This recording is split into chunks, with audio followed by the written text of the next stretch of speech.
We have David Vic today with us. I'm going to give him a couple of minutes to present himself and to present his book, The Culture Secret. So nice to have you here. Thank you. Thank you, everyone. My name is David Vic, and I started out as a chiropractor in the Silicon Valley for 22 years and had a great culture and built one of the most successful chiropractic clinics and invested in different companies.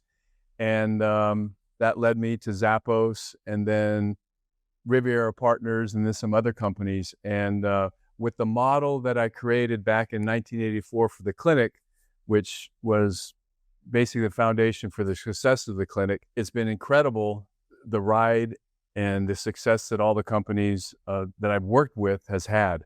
And so I just wanted to share it with the world. Anybody who has a company, if you set up the culture right and have everything aligned, it's going to be a success, because the truth is 90% of all the startups and new companies, they fail. And venture-backed companies, like 80% of them fail, and probably at least 30% of them fail within the first year because they're not set up basically customer-centric. So we have the model here, and we're going to go through it today. So if you open a company or you want to, work at a company, it's going to give you all the information you need to have a super culture that will allow the company to reach its full potential. So that's what we're here today to do. So we're going to ask you a couple of questions, business related, culture related, and innovation in general. Yeah. So I think Guillermo is going to start with some questions, and then we're going to move. All right. So I was thinking about leadership, about how culture has human characteristics and how those characteristics start at the leadership of the organization. Mm-hmm. So I was wondering if you had any preferred styles of leadership or management that you have for business that you invest in or you find being more successful. Yeah, everything comes from the top. So the leadership has to be strong in what they're doing, which is the vision, why they're doing it, which is the purpose, what the company values. So that has to be peppered in on a consistent basis to get everybody aligned to the throughput of what the company either produces or sells, or a product, knowledge, or service, just to go ahead and what they deliver.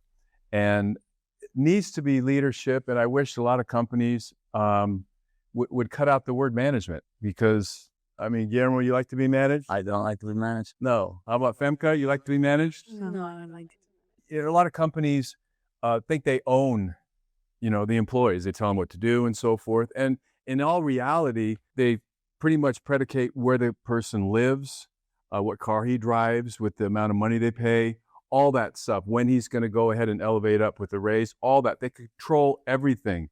But these people are living human beings, and they have families, they have kids, they have wants, they have needs, but they're not really treated like that. So the leadership would really get to know the employees themselves as a whole. I want to ask you, as we are talking about culture and how important is it for business, mm-hmm. Let's say you have a vision and you find a problem and a solution. How much time do you think you need to find a co-founder, a person that complements you in that business for your lifetime? Because a co-founder is probably for a lifetime. And how do you accomplish establishing that new vision to new people in the company? Really important. The vision and purpose has to be articulated in like 6 words or less, so it can be remembered and repeated over and over. And as far as, if you're a founder and come up with a vision and purpose of like, this is what we do and this is why we do it, you just have to get somebody who can go ahead and not have the same skills as you, but other skills that can manage other parts of the business and is in alignment with the vision and purpose. And if you have to tweak a little bit to align it, that's great. But if you have a certain vision and purpose and the co-founder that has adjacent business skills as you, and he's not in line or she's not in line with what you're going to, deliver, it's not going to work out. So you say the better these people are into the vision that you have, yeah, the more success you're going to have probably, right? Absolutely. Okay. Yeah. Instead of being managed, being also a leader, but in your field, right? That's the same. And a lot of, the truth is a lot of co-founders don't work out over time. A lot of partnerships don't work out just because things go different ways and so forth. So if you can get really a good alignment on what the vision and purpose is and say, hey, yeah, we can do it together. This is my specialty. This is yours. It'll be a great fit. That works out really well. Talking about, now that we're talking about vision and purpose, could you briefly explain what vision and purpose are and what is the purpose of each? Because I think it's something that gets blurry for people. Yeah. Something that they have issues explaining. Sometimes you see these 2-paragraph long mission statements and they think that's their vision and purpose. But as you just said, it has to be something short. So how could you explain to people in simple words what a vision and a purpose is? The vision is what we do, and the purpose is why we do it. And the values are what you support in the company, what the values are. And they basically have to go ahead and help and all be in alignment with what you're delivering, producing, making, all that kind of stuff. So they all have to be in alignment. And one of the big things in the essence of a culture with the vision, purpose, and values is you have to be unique to be successful. So you have to have at least, I would say, in my model, at least 3 unique or wow factors. And the wow factor should be customer-centric. And if they're not customer-centric, then you're not reaching the biggest market in the world, which are people. And that's really what you want to do. You want to be customer-centric. Femke, you told me about when you make a phone call to some companies, right? They're not customer-centric. So that frustrates you, right? Mm-hmm. Definitely, yeah. Yeah. And they keep you on the phone. For 15 minutes with a little music. Right. I don't like that. Right. So you basically want to have 3 unique or wow factors. And for the company, to find those unique or wow factors, you look at the market you're in, and then you see what the biggest pain points or the biggest problems in that ecosystem is. What's broken in that ecosystem, and create a solution for it. And that's what we've done with all the companies I've worked with. And so when it comes out, you're giving the people something that's a solution for what they've been frustrated for. So for that one call center you call, if they pick up the phone on the first ring and don't have you wait at all, that's a solution for what Femke gets frustrated with. And so that's one. And you can pick up other things that are broken within the industry or the ecosystem for your specific company. And those are the ones that are basically the how, along with being customer-centric in other ways. But that's the how. So you got the vision, this is what we do, purpose, this is how we do it. And then you have the wow or unique factors is the how. And I don't know if you people have ever heard the saying, you give them the what, but then you sell them the how. Yeah. The why is very powerful. The how becomes very easy. Exactly. People have to have a purpose. And in the book, that's the number one thing that employees want. They want a purpose in what they do, because sometimes you probably worked at a company and then you're working on a project and all of a sudden they go, no, we're not going to use it. It's like, right? Come on, man. I want to have my work being, acknowledged and recognized and put out there. Otherwise, it's deflating for the person, and they can't stay engaged. So that's perfectly right. Absolutely. Yesterday we were in an event where the CEO of NVIDIA was talking, and he was just saying that he didn't keep any information in the top of the CEO, and then had one-on-one meetings. He didn't have any one-on-one meetings. He just shared the information to all the company because he knew that vision comes from everyone and not only from the CEO. Yeah, it's basically what you're saying. And I just wanted to say that the importance of this for people, Yeah, it comes from, it's everybody. Like we talked about earlier, the culture is the company. It's the people. It's the living, breathing part of the company. So if no employees came at all to work for a month, you wouldn't have a company. And so they have to know, this is what we're doing, this is why we're doing it, and this is the unique factors that we're going to really focus on. And then so the engineering department will focus on definitely this solution that we came up, for your product, service or knowledge. And the HR part, will work on that. And all the different departments know what to do. And the cool thing about having a culture like that, where everybody knows, is you don't have to tell them what to do, because they already know what needs to be done. And they'll come up with something way better than you can even say, yourself or say, this is, I want you to do this. Well, these people are the experts that you hired. Let them do the magic. And they have to know what's going on, and then they can go ahead and produce stuff you can't even believe that's out there. It's fantastic. Absolutely. Once you get to that delegation point when everybody's just good at doing their job, they don't need to be managed, like you said. That's the best part of a business. I'm wondering, like, for what I'm understanding, the best way to get your team to do this, like in leadership, is to give them information and like be really clear about what the purpose is. But once they have that information, let's say they really understand what the culture is there any ways that you found for that it's easier for them to take that in and start implementing it and start working with it, working together with the same culture? Yeah. Sometimes, you have, let's say if you have 10 values, people forget them. And we've had that problems with companies. And, one company I was with, we made the mouse pad with the core values, right? Mm-hmm. And that's really good because you see it there every day, and then, when you have, you have a daily intranet, all the employees will log in. It's good to have everybody's bio, where they're from, their whole life. So you can figure out people, and so you can build relationships. That's what it's all about. Yeah. So you can have stuff like that go on, and that really, really helps. And then you want to have during that intranet or daily messages. I used to put them out for different companies. It's basically you could pepper in the vision and purpose, and you can shine a light on what you want more of in a company. So if you have a value of doing the right thing, you just say, hey, Diego yesterday was working on this project and he solved this solution for this customer. And so we want to go ahead and acknowledge and recognize Diego for our number 4 core value, doing the right thing. And then it's like you give them a $50 bonus or whatever.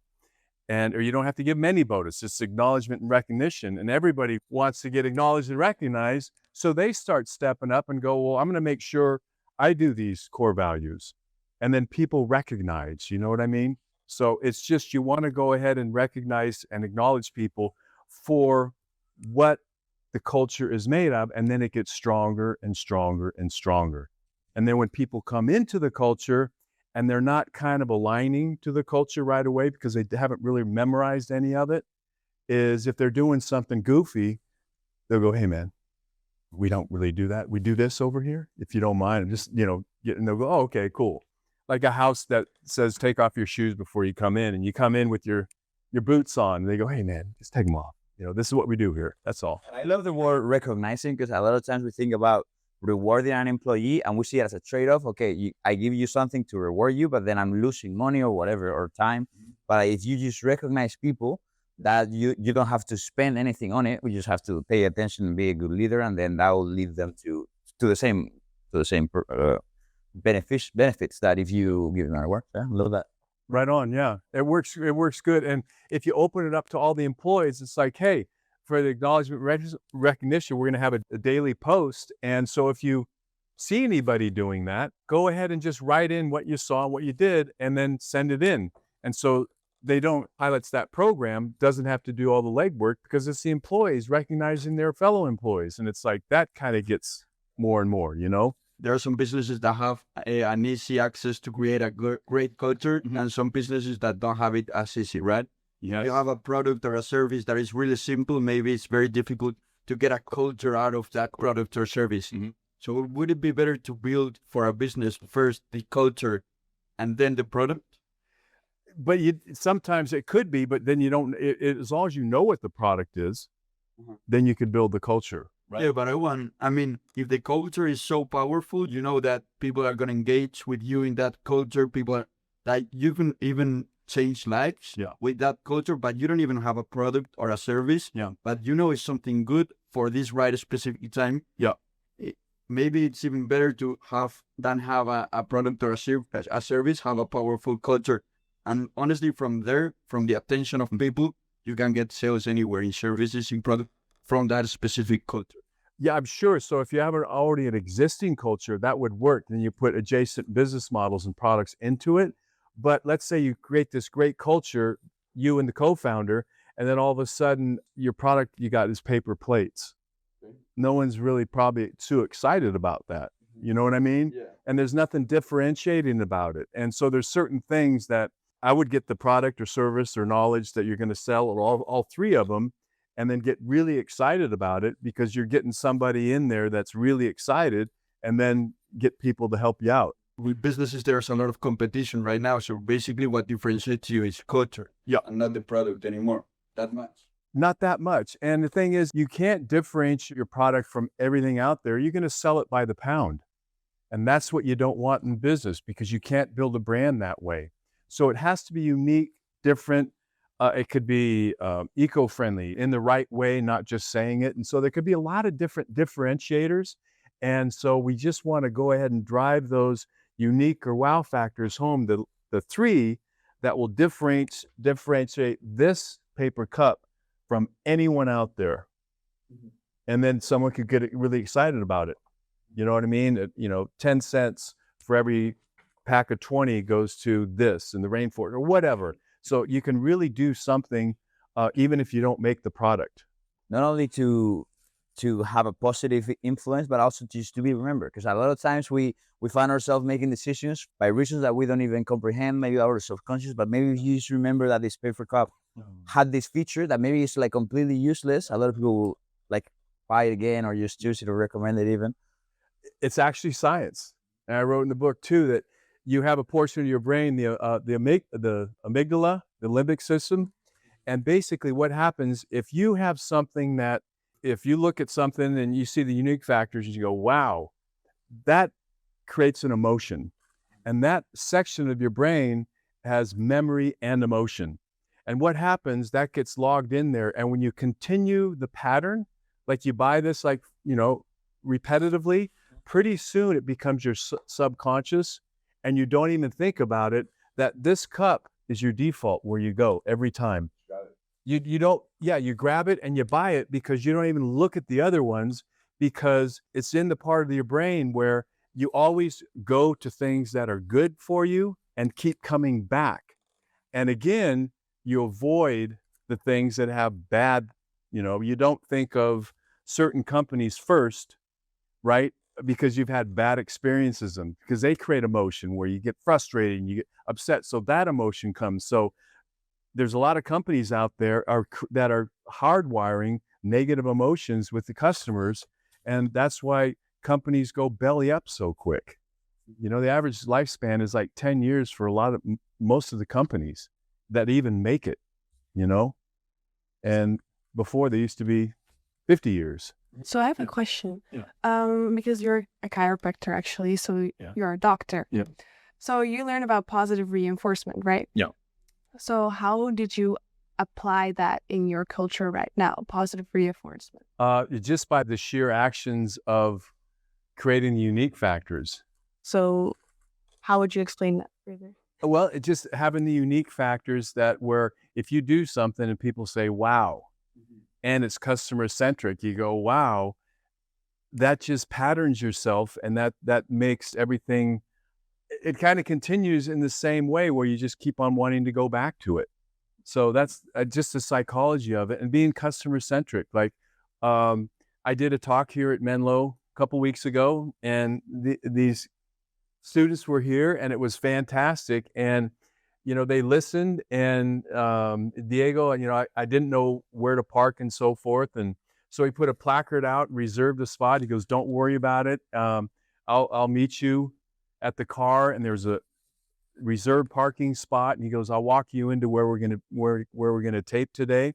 And so basically he's wowing me. He just doesn't say, show up, look for a parking spot, and then try to find us, right?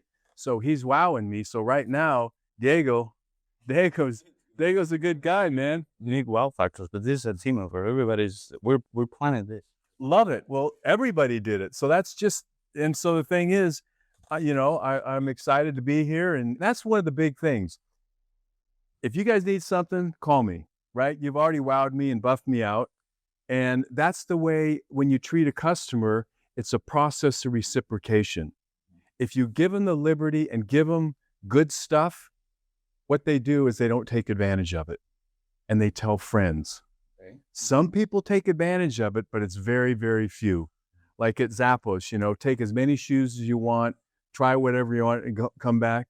And there's some people that abuse it, but for the most part, the people, whoever get more shoes, they actually have a bigger buy rate.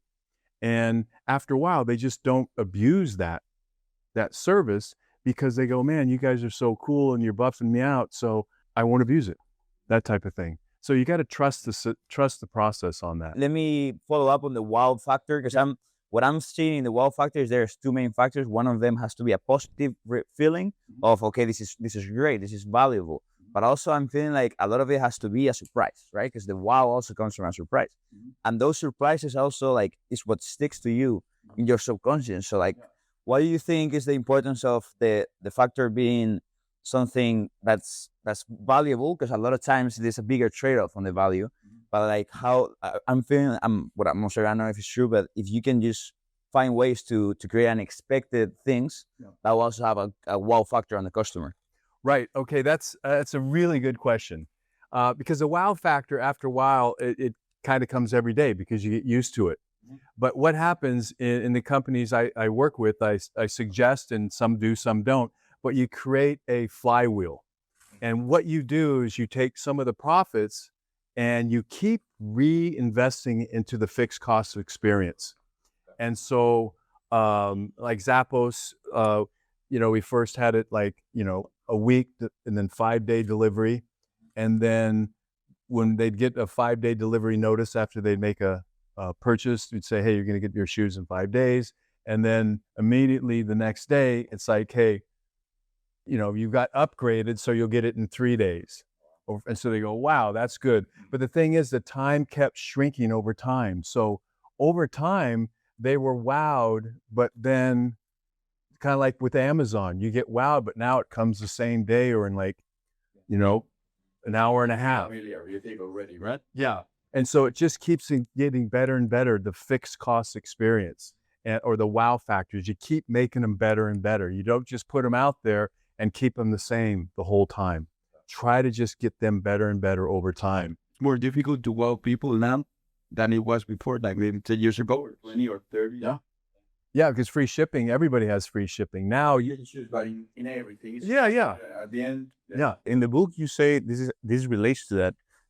A recurrent topic in the book is that companies must interact compassionately with disillusioned men and women. Yeah. Is this what you mean, what you're talking about right now, that people don't expect to be treated right? Right. And at least in my opinion, I think we can all agree on this, but when you go into a new company, buy something, a service or product, the first thing that you're looking out for is, how am I being taken advantage of? Yeah. It has to be one way they're taken advantage of. Yeah. And that's become common, right? So how can you elaborate on that, on interacting compassionately with people? Well, it's like doing the right thing, and it's employees and the customers. That's why when I went to Zappos, I was a coach. I worked with all the employees. We did 30-day goal setting. I got to know everybody. I knew where they lived, who they lived with, all that kind of stuff. Got them to know as a person. Okay, so that's so important because employees are disillusioned with being, employed with most employers. And so if you treat the employees right and buff them out and treat them like they're special, which they really are, and they're part of your company, they're going to help it. If you treat them like gold, like you treat your customers, you treat your employees that way in transition, they're going to go ahead and treat the customers that way. You can't hammer the disillusion or keep them disillusioned as your employees and have them come up with great technology to serve the customers or great service to serve the customers. So it first starts with all the staff and the employees, because they're the core of your company. So they've been disillusioned by almost every company they've worked with. And so you got to treat them right. And then pretty soon they're going to create your company, and it's going to be a lot better that way. And they'll treat your customers right. So in both ways, starts with both ways. Yeah. And then that's going to translate to how they treat customers, basically. Exactly. And just to bring that a little bit wider, there's 4 people in the company. You want to have employees, you have customers, you have investors, and you have partners. A lot of times the partners and vendors are really hammered by the companies. But if you could wow them to the 4 different prongs of the company, you really start to soar. Very, very important. So you can't just wow your customers, hammer your employees and partners and investors. And as an investor, a lot of times I've given money and it's like, you don't hear from them at all. Nothing. It's like, until they say, hey, we're going to go ahead and dissolve the company.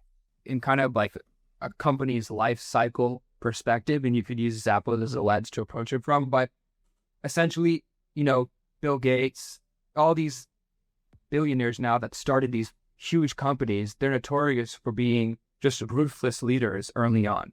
So my question stems from how much do you have to adapt your culture and maybe even from the get-go, build your culture to be adapted as you move through the stages of a business's life cycle? Because Apple, the culture it exists with now, I don't even think would recognize itself in 1998, 2000, right? That the culture is such a difference. Yeah. How much of that is just riding high and growing, and how much of that is also just changes in management or changes in the people that fundamentally are working there? Yeah. That's a hard question. I see it in my eyes that it's just a lot of it is just the bigger you get, the more pressure, the more investors, and the quarterly report. You just got to keep hammering on that. And Amazon, for years they said they don't make any money. Everybody's just saying they're not a company, but they kept investing in the fixed cost experience. They have a flywheel there, and they're one of the biggest companies in the world right now because of it. And so that's probably just political and money driven, but you don't have to be that way if you're a founder sitting with a company. You don't even have to go public if you don't want.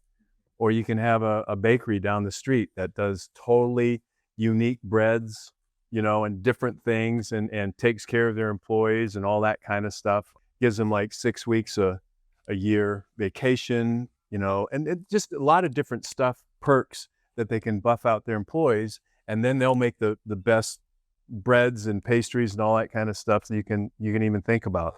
And then align the culture and then keep it as a mom and pop, because mom and pops are like 90% of America as far as in the, you think it's all the corporations, but they're not.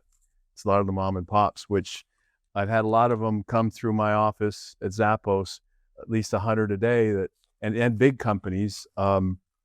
But a lot of them have read the book and emailed me and say, hey, this is what I'm doing, and thank you so much. And because a lot of people that came through my office, they just said, wow, this is cool. The desks are decorated and ping pong tables, and I want a culture too, but it's not that. That's just stuff. And so that's why I wrote the book, to have everybody understand that it's the vision, purpose, values, and the unique factors, and then being everything around that customer-centric.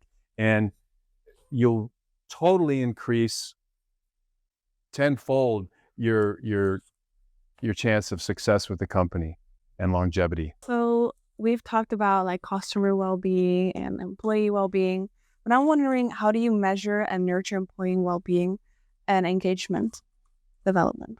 How do you measure it? I guess it's hard to measure. There are certain things you can do as quantify and qualify, but just the manager, or excuse me, the leader within the group who's leading the people just sits down. And I think I've been in companies where like every 6 months, they just say, hey, how do you think you're doing?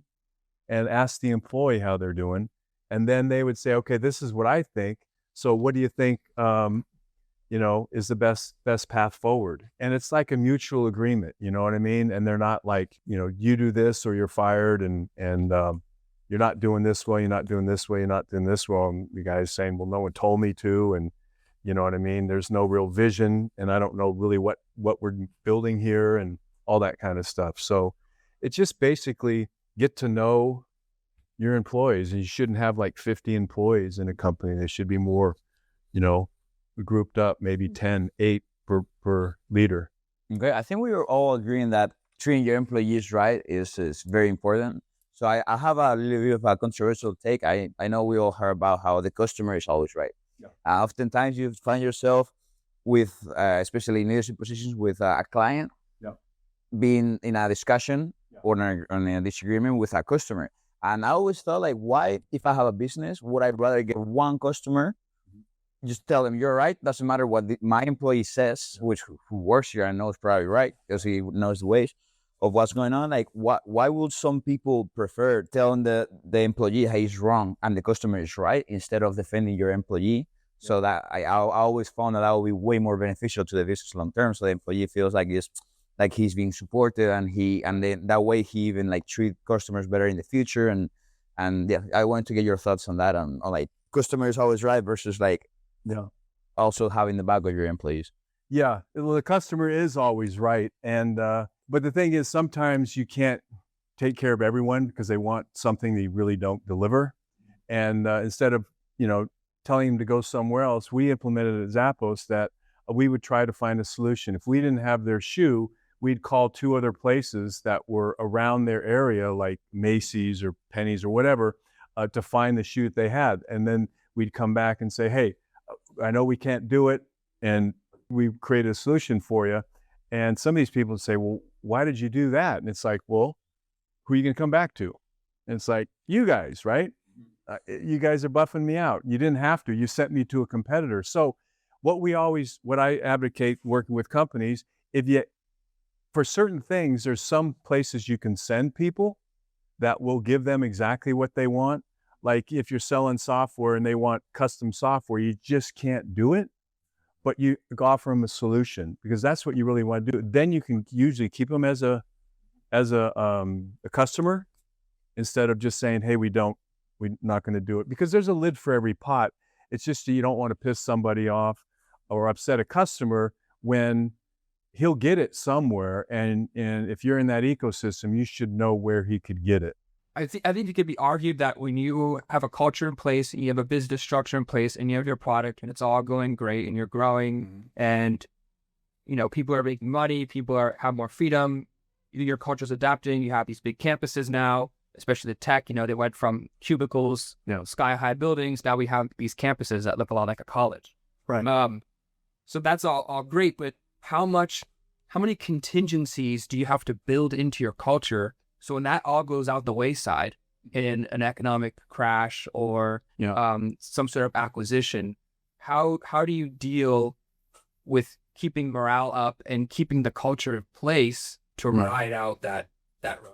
Right. You got to keep it strong, as strong as you can. And sometimes through hard times when you have to go ahead and, let some people go, it's really tough. So you have everybody in the group saying, hey, this is what we should do. And let's reach out to all our friends and all that kind of stuff. So you have like a contingency plan, but in life, sometimes things have to happen.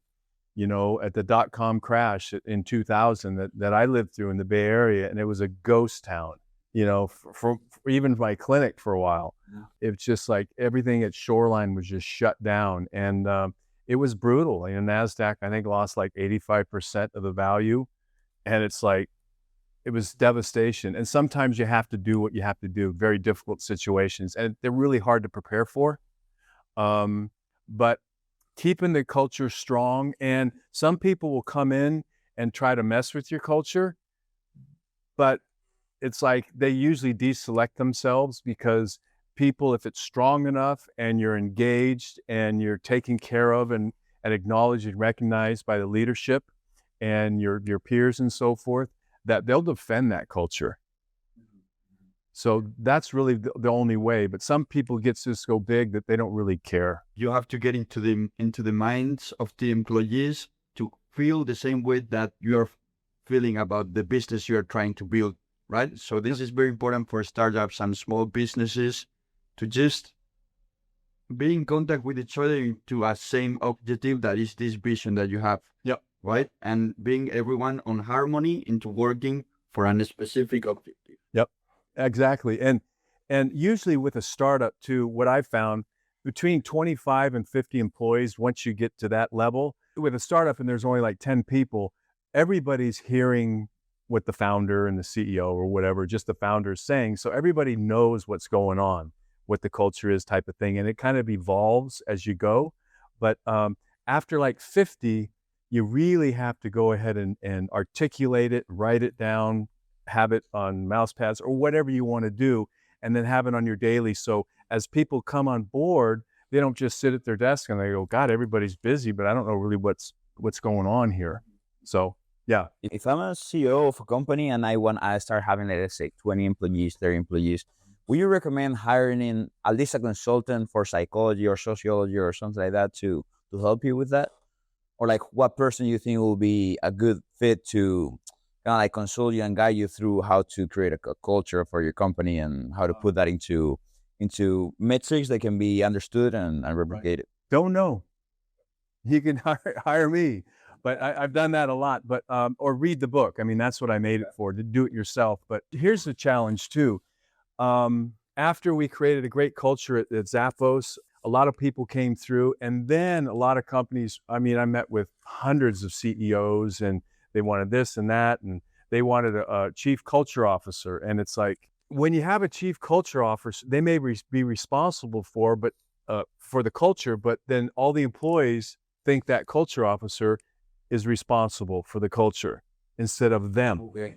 And so what I've found is a chief culture officer could be fantastic, but in most cases, the culture is not as good because it's like that's the person who has to do it, not us. And so I don't advocate for that. But to get somebody to get you started and then just go ahead and keep fostering it.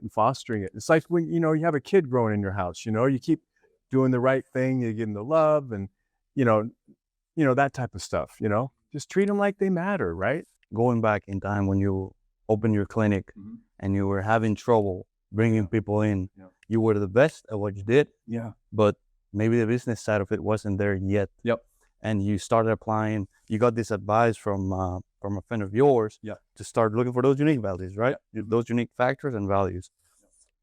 Could you give us those specific things that you started changing in your own clinic that started bringing people, and how you ended up coaching at Zappos? Who was that person that brought you in? When I started after a couple of years in chiropractic, I did a lot of good. I was one of the best adjusters. I kept on going to seminars, learning the best techniques to take care of patients. But I wasn't really that successful after a couple of years. I had to get another loan, and it's like, man, something's got to happen. So I got in touch with Kirby Landis and Charlie Ward, and they had a practice management. And I talked to them, and they said, hey, you have to have a unique factor or a wow factor. And I said, what?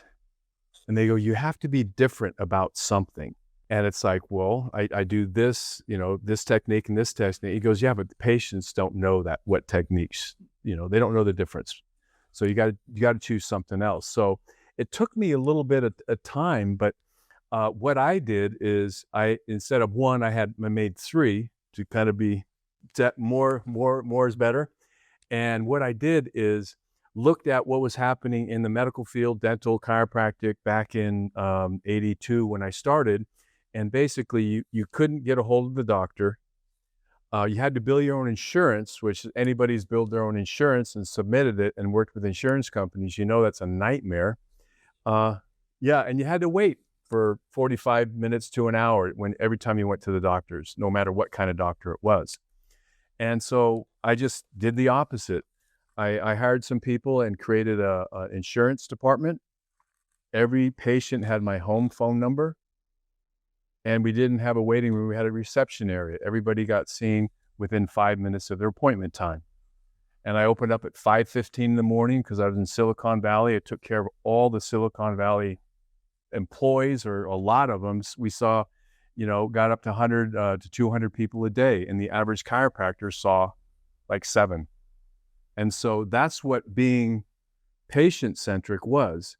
And I had the vision that we didn't take care of the patient, we took care of the person. Okay. What do you mean with that? People are more than what they come in for with pain. Got it. Right? So I knew the kids, like, hey, how you doing? What do you all that kind. So I knew everything about them, and people would come in and they go, how do you remember all this stuff? It's like, because I'm like present and this person matters and I'm going to take care of them.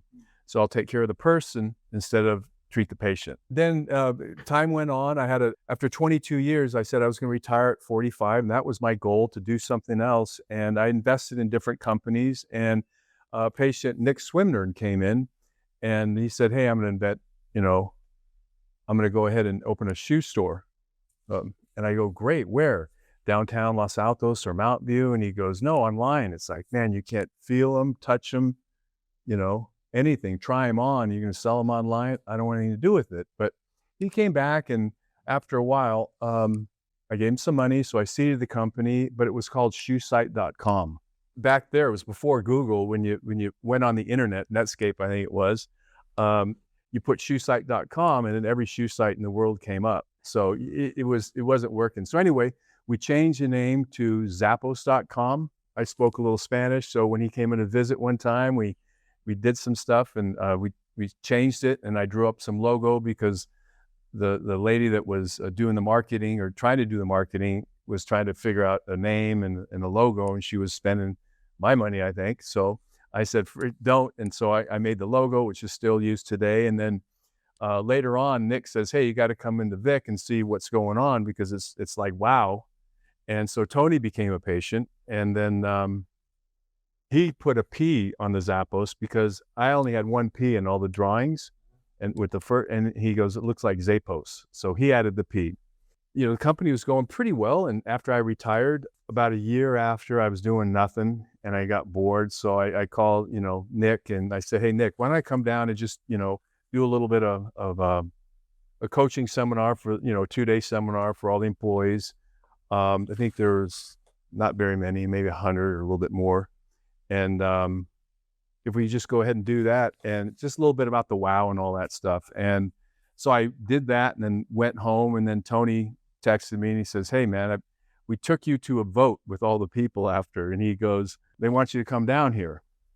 So what do you think? And it's like, I guess so, so, what's the title and all that stuff. And I originally said, hey, I've never worked at a company before. I've always done it myself. So I didn't know if I would like it, and you may hate me, right? So let's just I'll come down there for 6 months, or 6 months, and just work half time. And if it works out okay, then I work full time. So I went down there, and I basically worked and with all the teams, departments, and employees. We wanted to make sure the wow was delivered in everything that we did, and the fulfillment center. And their unique factors was basically, it was the same model as what I did. Is back in the day in 1999, it was 4 to 6 weeks shipping. You had to pay a lot. So it was fast, free shipping. That was the solution. And when you went into like a Foot Locker or JCPenney's, you only had a couple SKUs of, let's say, Adidas. So you couldn't get the one you really wanted, but they had 500 shoes. So we would have huge selection. That was another solution. And then if you ever returned a shoe, you had 30 days to return it, and it was a restocking fee, I think 20 or 30%. But this was 365-day return policy, no restocking. So we just had those three things, and people would go, wow, right? Wow, wow. And so that's how that started with Zappos. And when I was with Zappos, we already got bought by Amazon, or we were getting bought by Amazon. And then Ali and Michael from Riviera Partners came in, and they placed our CTO, Arun.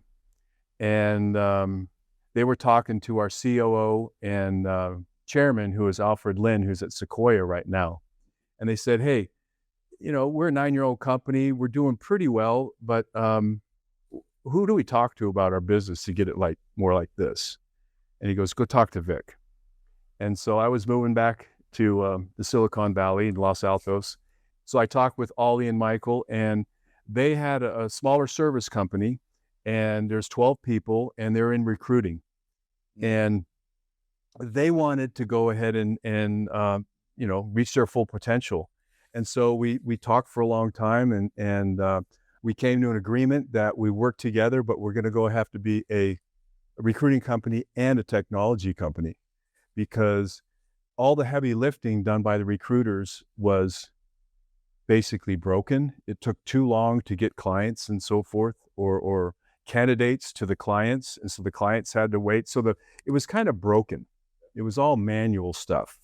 And so they're one of the most forward thinkers that I know, Michael and Ali, the owners of Riviera Partners, but they declared it, and we had to bootstrap it for like 2 or 3 years before we started the technology, because no one would fund us, a service company. And so we did that, and we crossed the Rubicon. They declared what they were going to do, and they just put blinders on and went forward, and we just kept nudging along the way. And now they're global, so they're huge right now. And it's basically, the market was broken out there, and so it became a technology. And one of their vision is basically not wow, but it's deliver the best service and experience, which is pretty much the same. But for a recruiting world, want to spell it out a little bit, And it's also, the purpose was to have companies and people and companies reach their full potential. And so that way, if you got a bad candidate and put them in a good company, no one's going to work out, and vice versa. So they had to do the right thing. And so that was our vision and purpose. And everybody came in, and they're like a global powerhouse right now, just by seeing what was broken, committing to it, declaring it, and going forward and moving forward. So very impressive. There's a couple companies that very impressed by. Culture is, very important in the success of a company. Right. And you have culture in place, you have achieved success. And the example was Zappos, you guys started to grow, you were doing well, and you'd come in and implemented a good culture, and everything was working, and then you get acquired. My question is, when that acquisition becomes something that's going to happen instead of an idea, now you're going to be acquired, what is the process to make sure that the cultures don't clash and that the acquisition is successful for both sides? Right. Well, the good thing about Zappos is Jeff Bezos loved our company, and he just left us alone, which is pretty rare. So didn't do really anything. And we had our own IT and engineering and buyers and all that kind of stuff. And so that was really cool. So we kept our culture. But a lot of times, you go into a new culture. It's like, let's say someone gets married, and stepchildren go into another household, that it's really hard to say, hey, we want to maintain our culture when you get acquired. It's just like a lot of times it just doesn't happen. That's the brutal truth, right? You get what you get. Steve Jobs had a culture where he said that every product of Apple should fit in one small table, right? And then they started doing a lot of different iPhones with not really many improvements or anything. So they kind of took off that Steve Jobs culture. Okay, to touch on another topic, I feel like a lot of entrepreneurs right now focus a lot on short-term gains to have a service loop, feedback loop. So that is a mentality that came from the Silicon Valley, from moving fast, from releasing a product and then getting feedback from it. So I wonder how the importance of the short-term gain, the winning the sale, instead of how that compares to the true value of a business, that is keeping your customers and truly giving them value. Even if you mentioned that you have a case with an employee that was on the phone for 11 hours with a customer. So that sale was probably not profitable, but however you kept that customer, the lifetime value of your customer is still high. And even if that pure customer wasn't profitable, you still keep your standard of how you're just gonna be excellent in customer service. So, yeah. Right, that's true. And then that person that talked a lot for a long time, that's what they do. So they're going to tell a lot of people that they talk that long, most likely. And it's just in the Silicon Valley, it's a lot of times they have to be fast because the technology changes so quick. And what I advise and what I've done, or some of the companies that I've worked with, is you get friendlies. If you're putting out, a software that's not all there, a lot of people just put it out there, and sometimes they put it out too early, like games. For gamers, they put it out and it's all busted up. It doesn't work properly. Why did they do it? And then they have a bunch of microtransactions, and it's like, come on, guys, get with it. Who runs this company, right? I think they go quarter to quarter because they got to make the mark. So, but if you just get friendlies and say, hey, you know what?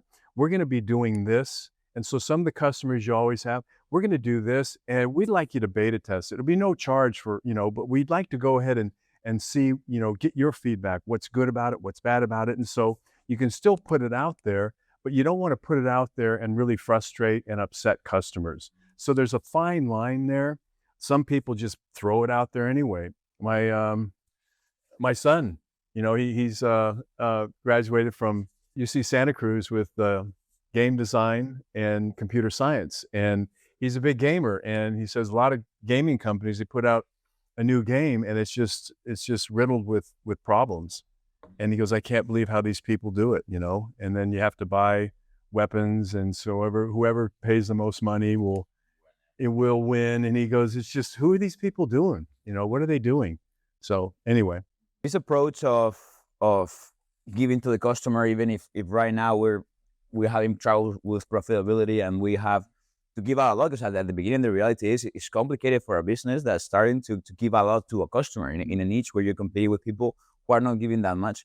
So in order to achieve that long-term success, how important it is to have patient investors and investors that you have good relationships with, that believe in the business, instead of having a person who just wants to get their cash out quick in 2 years. Because I feel like a lot of times investment is so valuable that a lot of times entrepreneurs just try to get any investment. So I don't know if you have any experiences with, or you want to touch on a little bit on finding the right investor for your company to allow patience in the business. Right. I think setting it up right at the start when you're talking to investors, say this is what we're going to do, and again, they'll either be aligned with it, lid for every pot, or go, you know what? No, I want something that's going to be real fast. And usually when you get seed capital and so forth, you get money, and a lot of companies, they don't even tell the investor what's happening, until they go broke or something. But which is usually the case. But it's usually when they get a bigger tranche of money from a VC, and they'll put somebody on the board, and they'll start, holding you to task. And so you got to be careful with that, or just choose the right VC, that type of thing. But at the start, it's just pretty liberal, because you get money, friends and family and all that kind of stuff. And I've seen, unfortunately, a lot of friends and family that have invested in companies that I've been with, their 401ks are decimated, and their savings, because they invested with this person, but they didn't know what they were doing. They had a great product, but they didn't know how to sell it to, they pushed it out too quick, or it wasn't customer-centric, all that kind of stuff. And it's sad to see that stuff when it's such an easy fix if they just knew. But people don't know what they don't know, which is why I wrote the book and talk on podcasts and stuff like that. What I'm understanding from this is you have to be very transparent. And we had our first guest here, Bill Riker, he spoke about how a lot of times as entrepreneurs, you don't have everything figured out. And VCs know that, VCs understand that. So I feel like that's why if you're transparent with your investors, it's a risk to take. It's a risk to take, because maybe they also are going to know that you don't have everything together. You are willing to say, okay, we're going to figure this out in the future. So that way they're not holding you accountable for things that you don't have figured out yet. Yep. I feel like, transparency will be, from the beginning, for a lot of young entrepreneurs, will be something I really recommend. For you as an investor, you've invested in a variety of companies that have ended up being acquired and being successful, right? I'm guessing you haven't invested in only those. What is or you've been offered to invest on some others, and you passed out Zappos at some point, right? What is that main issue you have with founders early on that you say, no, I'm not going to put any money into this? I think good question. But a lot of them, they basically say, okay, this is what I want. And I'll give you an example. They go, okay, I'm going to do this platform, and they'll show me a screenshot. Okay. And they go, it's $8 million valuation, and I want this amount of money. And it's like, it doesn't make sense. And I go, okay, do you have any front end done? And because it looks like it, and they go, no, that's just a screenshot. And so they haven't done anything themselves, that they could at least get a front end, or get some, or maybe a little navigation on the back end, something. It's almost just like an idea, and they have this huge valuation. And it's like, it's not even, so someone could give you $8 million right now for the whole company, and it's a screenshot, right? So That's what I see a lot of people. It's almost like they don't know what they're doing, and they come up with a great idea and they show you it, and it's just kind of like the greed, I guess, of it. Do you think that also is a lot of entrepreneurs being forced to arrive to a valuation when it's too early to arrive to that valuation? So I feel like for VCs, I don't know how it works in the world of VCs, but a lot of times ideas don't have to have a numeric valuation because you don't have sales, you don't have revenue. So how would you approach that with an investor of saying, okay, this is the idea, I know it has a lot of value, but I'm not sure about how to quantify this to get the investment. So you think that is something that entrepreneurs should say, or that will leave them in a vulnerable? No, I think to know somebody that knows a little bit about valuations and so forth is helpful. I mean, get an advisor for your company. That's always a good thing. I mean, they're not that much. You just get a little bit of equity, but they're the jungle guide that take you through all these different stages and what to look out for. And because sometimes you get hammered in the VC world with guarantees and all the preferred stock wiped out with their investment. So all your initial investors get wiped out with their preferred stock with the warrants, and they put up all the risks. So there's a lot of stuff that you can really upset the past investors from. And so if you get somebody that can help be your jungle guide, that's basically what I do with people, with companies. I'm the man that's behind there and watches things going on and kind of holds up the mirror and say, hey, what do you think about, I don't know about this. What do you think? Yeah, that type of stuff. So that always pays huge dividends because you can get snapped or taken advantage of really bad, or it could go a totally different way. Yeah. So the customer is the most important thing for a business, right? That's who you're selling to, right? Even if it's a company, right? Yeah, exactly. Yeah. So at the end, you want to know as much as possible from your customer, right? And we are in a time right now where it's easier than ever to get information from your customer and to engage with the customer, because we have something now called social media, like Instagram, TikTok. So building a culture, it's about building a culture with your employees, your investors. But if you are able to insert the customers also into your culture and to follow up the same path, that's huge. Huge, yeah. How easy is to implement also the customers in the culture? How powerful is to implement the customers in the culture, and how powerful is social media to build a community of like-minded people that share the same values for a culture, and they build a culture from that. Well, if you get the social media and have it, wow, and that everybody included in that culture and that group, I mean, it's just going to go viral. It's going to go really, really big. But again, have everything in it for somebody, you know what I mean? So, whether it's the customer or the employees or your business, all that kind of stuff, and investors, just so they want to spread the word, right? So have it, and have conversations. You could put anything in there. You can have, tell your story, all that kind of good stuff. And it just goes out there and it just starts gaining speed. I feel like people like organic content, that they just grow as an organic organization, right? Like I like what you do, and it's what you were talking about earlier before that. It's how are they taking advantage of me, right? And instead of feeling that way, they can feel like, okay, I'm part of this and I want to be part of this. I want to feel like this organization, like this company. So this is why I also think like culture in a social media way, it can be very powerful to build a community around it. And that has a lot of power, right? Absolutely. And that's the biggest thing, because like with Zappos, we had 75% return customers every single day. So the thing is, we didn't have to do a lot of marketing. And one of the big problems, going back to like some of the founders I've talked to and people that wanted to start a company, they're looking for money, is I go, okay, what are you going to spend the money on? And they'd say, well, I'm going to do a little bit of this and, maybe do some back end and try to get that, at least halfway functional and get the front end going. And then I'll spend 50% on marketing. And it's like, wow, man. If you do that, you're going to be a marketing cripple. You're going to have to keep spending marketing, because the thing is, if you have something that's wow, people tell other people about it, and they bring it so it goes viral. So the thing is, you don't need to market that much.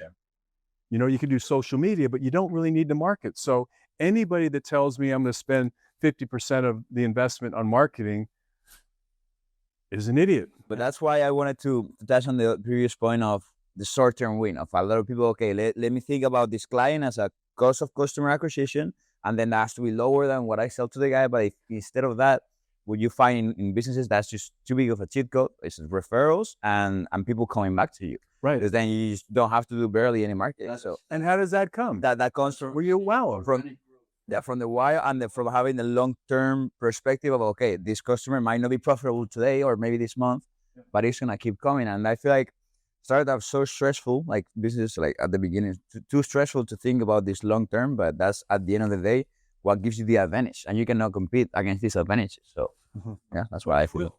Yeah, if you think long-term, you will. If I'm a company and I just hired David Vic to come in because we're having some problem, we can't get the employees to align, and there's just, we're kind of we're stuck in a rut. What are the first 3 things going into a company you're looking for in a situation like that? What I try to do is I've done before is just do like a company audit to take a look at it. There's a lot of things that I look at. You know, look at the org chart. Sometimes the management has like way too many reports. It's all lopsided, or they have a huge mission statement that no one. You know, you just talk to like 4 employees and say, okay, recite the mission statement. And they go, what? It's in the hallway, you know, that you walk by every day. They go, I have no idea. So stuff like that. And then see what, you know, if they have management or leadership, and see what the background is, what they sell, what they deliver, all that kind of stuff. And create something, or help them create something that will help drive and empower the employees, but help drive the business, getting the throughput. And then, but it's amazing that a lot of companies think the culture is, you know, the word's kind of squishy. They think it's the tables and all that kind of stuff, but really is, I can't say the first 3 things because it's an overall picture.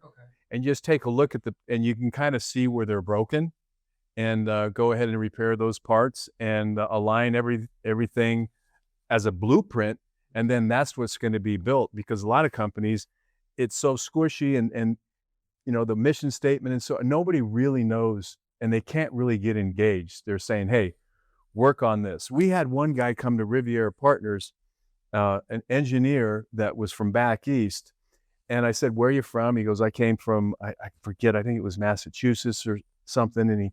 And I go, where'd you work? He goes, well, I worked for a government agency. And I go, really cool. Did you work on any cool code? And all, he goes, I was with the company like 21 years, and I was just coding every day. And when I left, it was never finished. I didn't even know what it was really all about. Right? Yes. And so that's the kind of stuff that goes on. And a really nice example. Many people that are working and don't have a purpose. No purpose. Now, you don't even know what he's building. So you've laid out kind of the steps that need to be taken to address the problems. Yeah. And how do you go to implement that to not put employees, or a lot of times executives, on the defensive, and resist you?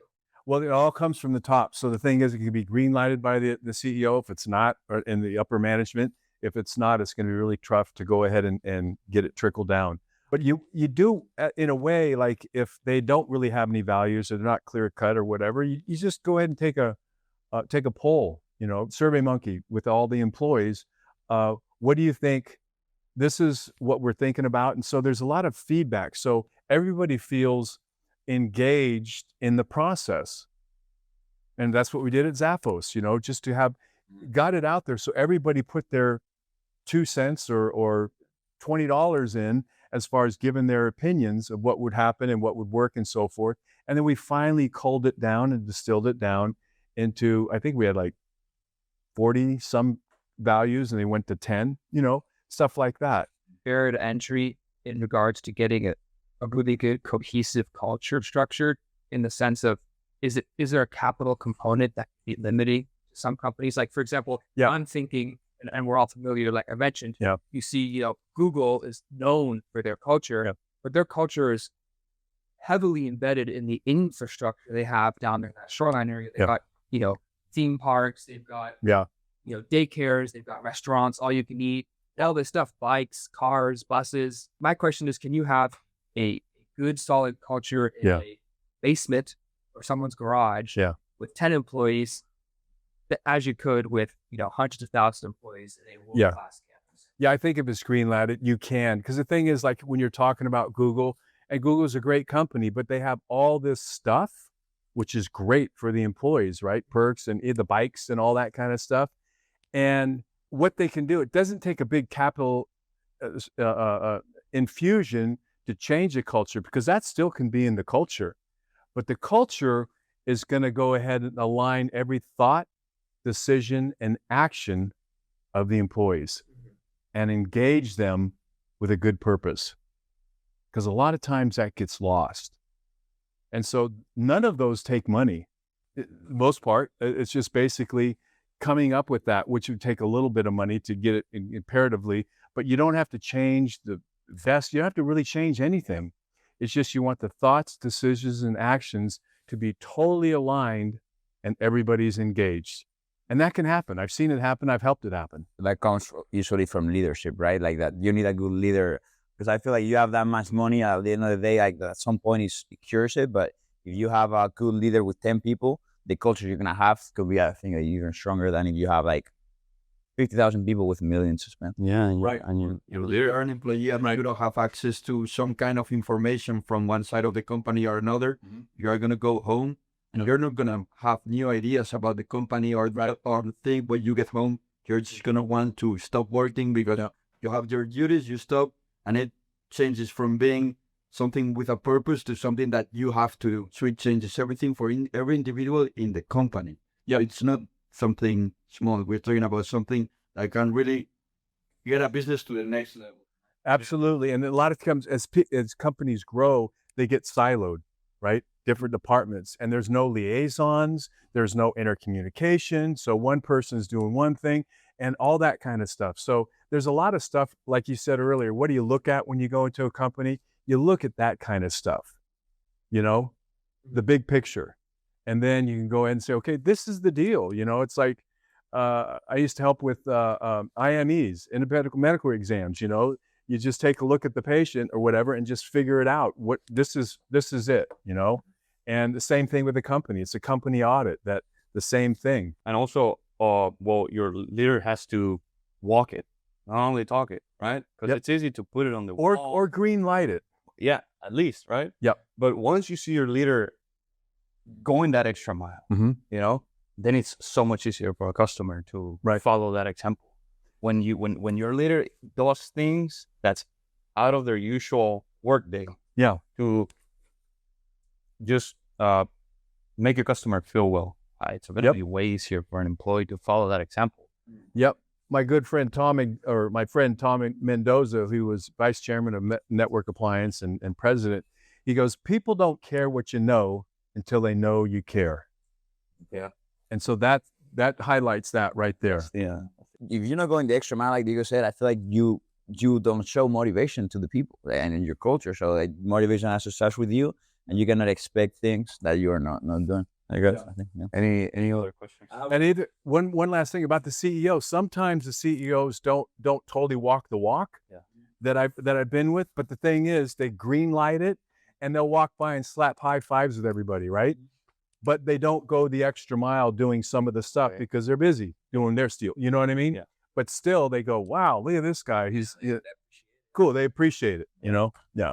Kind of coincides with some other speakers we've had say where a lot of times you don't get one employee or one CEO or one board member or chair for that whole life cycle of the company. You have people that really have strengths and get in their stride at each, significant milestone in that progression. Yeah. And I think that works well with the whole culture idea is, the CEO you needed to get, your initial seed money and your first round of venture financing isn't the CEO you necessarily want when you're, at a multi-billion-dollar value. Yeah. And that culture changes as that also. It's a spectrum, because people think that, companies are, symmetrical, they're all the same, and you just bucket it based off of industry. Yeah. That's what they teach here for the most part. Yeah. But that's not true. In reality, each business is asymmetrical. Each one is got its own ecosystem and its own uniqueness. And you can't just paint with the broad brush a culture that, works for one isn't going to work for the other. So Right.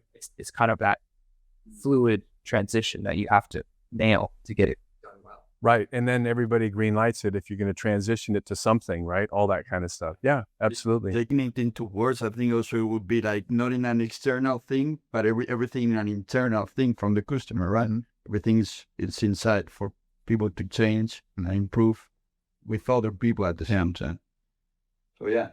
To wrap up on culture, the one last thing, I feel like culture, the magic topic for today's podcast, the thing that scares people about culture, because it's often not talked about a lot of in entrepreneurship, and I feel like it's because a lot of people have analytical minds, and because culture is intangible, you cannot measure it. It's harder to understand and harder to change. So I feel like a lot of change in a company's culture and a lot of the expertise in creating it and modifying it comes from seeing a lot of cultures. I like seeing examples and seeing things that like draw your attention for like a lot of businesses. Do you have like any advice on how younger entrepreneurs can really get familiar with like different business cultures in a sort of way? Sure. Go ahead if you intern at companies or just go to their companies. And the cool thing is I've had, like your question before, people say, hey, I want you to check out my culture. So I go there and they go, I got a great culture. I want you to check it out. So they say, okay, come at 11 o'clock, right? So I come at 11 o'clock and I go to the company, open the door, and I sit in like where the couch or chairs are. And 20 people look over and they look back at their desk. I'm sitting there a half hour, right? And it's like, what's that about? That's the worst. And they think they have a great culture. And then someone comes in, they go, hey, sorry, I was late. I was in a meeting. It's like half hour late. And 20 people looked at me. I mean, I'd never been there before. Instead of saying, hey, man, who are you, man? Or I heard you're coming today. Or at least welcome. Who is this person here sitting? Exactly. Nice. Yeah. So the thing is, you can see in a snapshot what the culture is all about just by seeing stuff like that. You know what not to do. So you know what's broken. So walking out to the companies and so forth and visiting companies, you'll see a lot of the stuff that's broken. And that's what you do the opposite, just like the unique factors. So that would really, really help. And when new employees come into a company, what I've seen and experienced is they don't fit in. They feel left out. And some, they come to a company and they sit there and they told me, they go, I've sat at my desk. They didn't have my computer ready for like a month. No one even came by and asked my name. It's like, what's that? Right? That's a bad, bad culture. So that's the stuff you want to do. So anything you've been frustrated with or you've seen that's just not right, then you do the opposite. Okay, because at the end of the day, you need your employees to care. You need the people working in the business to care about it. So a lot of times maybe young entrepreneurs think they're gonna fake it, they're gonna like find a way where like they're gonna act like they care, but they don't just really worrying about it. But like the more you think about it, the more experience, I'm sure you agree, that is not possible, because then every day, like, we are imperfect beings, and in our everyday lives we cannot have the faking of caring with the customer. So I feel like super important to get your customers to actually care, and why we dedicated the podcast to culture.